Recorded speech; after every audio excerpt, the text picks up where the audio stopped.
एक बार फिर सभी तैयारियां पूरी होने पर शुभ मुहूर्त में राजा भोज ने जैसे ही उस सिंहासन पर बैठने के लिए कदम बढ़ाया, तभी 17वीं पुतली ने राजा भोज को विक्रमादित्य से संबंधित एक कहानी सुनाई और पूछा, यदि आपके अंदर ऐसी प्रतिभा, ऐसे गुण हैं, तभी आप इस सिंहासन पर बैठ सकते हैं। और कहानी कुछ इस प्रकार है।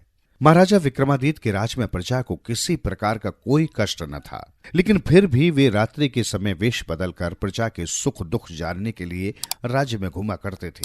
एक रात उन्होंने एक ब्राह्मण तथा उसकी पत्नी को अपने विषय में बातें करते सुना। राजा ने जिज्ञासावश ब्राह्मण से सारी बातें जानने की कोशिश की। तब ब्राह्मण बोला, रात्रि में सपने में देवी ने उनसे कहा है कि पूर्व दिशा में यहां से 30 कोस दूर सघन वन में कुछ साधक भगवान शिव का पूजन हवन कर रहे हैं। वे उस हवन कुंड में अपने शरीर के अंग काट काट कर डाल रहे हैं। ऐसा करने से एक दिन वे भगवान शिव का आशीर्वाद प्राप्त करेंगे।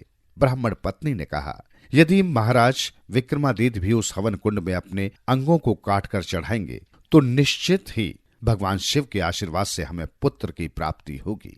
राजा ने जब ये सुना कि वे लोग निसंतान हैं, तो उनका दुख दूर करने का वचन देकर वे वहां से चले आए। कुछ दूर जाने के पश्चात राजा ने वेतालों को पुकारा और उनसे उन्हें इस साधना स्थल तक पहुंचाने के लिए कहा। कुछ ही पलों में वेतालों ने राजा को वहां पहुंचा दिया और अंतर्ध्यान हो गए। कुछ देर तक वहां खड़े रहकर राजा ने वहां चल रहे क्रियाकलापों को देखा, फिर स्वयं भी अन्य तपस्वियों के साथ साधना में लीन हो गए। अन्य साधकों की तरह राजा ने भी अपने शरीर के अंग काट काट कर हवन कुंड में चढ़ा दिए।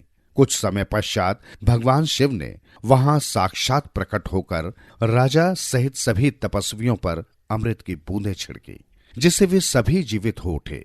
एक एक कर सभी ने अपना मनवंचित वरदान भगवान शंकर से मांगा, जो उन्हें मिल गया। जब राजा की बारी आई तो उन्होंने ब्राह्मण दंपत्ति के लिए संतान का वर मांगा। राजा की परोपकारिता से प्रसन्न होकर भगवान शिव ने 2 कमल पुष्प उन्हें दिए। इनमें से एक ब्राह्मण परिवार के लिए था और दूसरा राजा के लिए।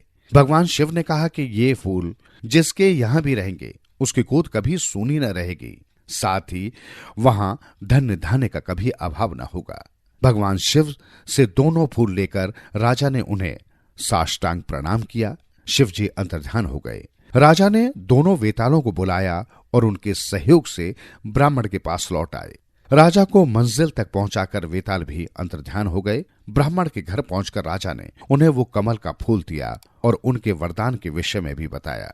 ब्राह्मण दंपत्ति राजा की जय जयकार करते नहीं थक रहे थे।